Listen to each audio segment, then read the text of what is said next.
Germany taking a tough new stance. German Chancellor Angela Merkel calling for a nationwide ban on burqas.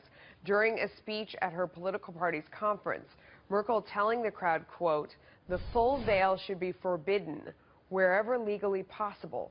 Here now is Zuhdi Jasser, founder and president of the American Islamic Forum for Democracy. A lot of people don't know what to make of this, Zuhdi, and among them, the Council on American-Islamic Relations said, "We believe everyone should be free to wear the clothing of their choice and that laws targeting the tiny minority of Muslim women who wear face coverings are an expression of increasing Islamophobia in Europe." What do you think? I think their position, Melissa, is absurd. And I think it's interesting that Angela Merkel is talking about German culture. I think she's throwing a bone to the nationalists. I'm against the burqa. I'm against the face covering. But it doesn't even have to get into the issue of culture. This is about national security. People don't have a right to be walking in public unidentifiable. And if CARE and other Islamist apologist grievance groups want to stand by that, they're ignoring suicide bombers that have gone unidentified.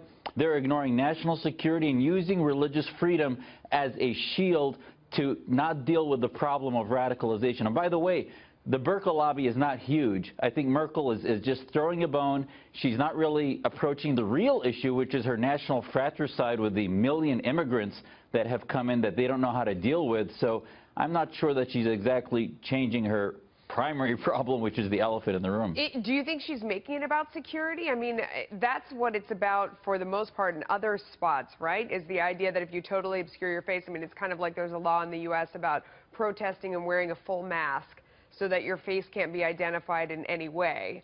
I mean, is that what it really comes down to, you think, in the case of Germany?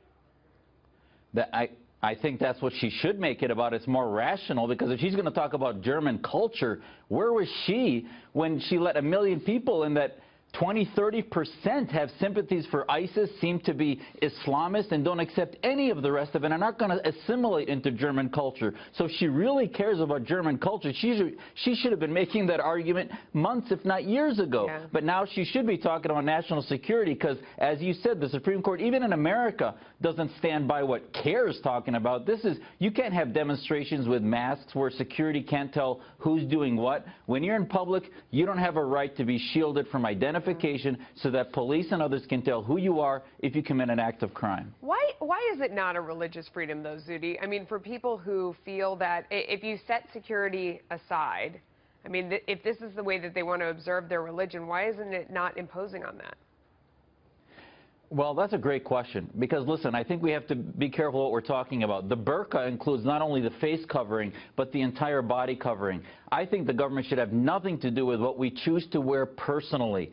But the face itself, human interaction, when you step out of your home, you are engaging in a social contract with society. The Constitution is about a social contract to protect individual rights, but also to protect our individual rights from others that might infringe on it. If you can't tell what that other is, male, female, you can't tell anything once they cover their face.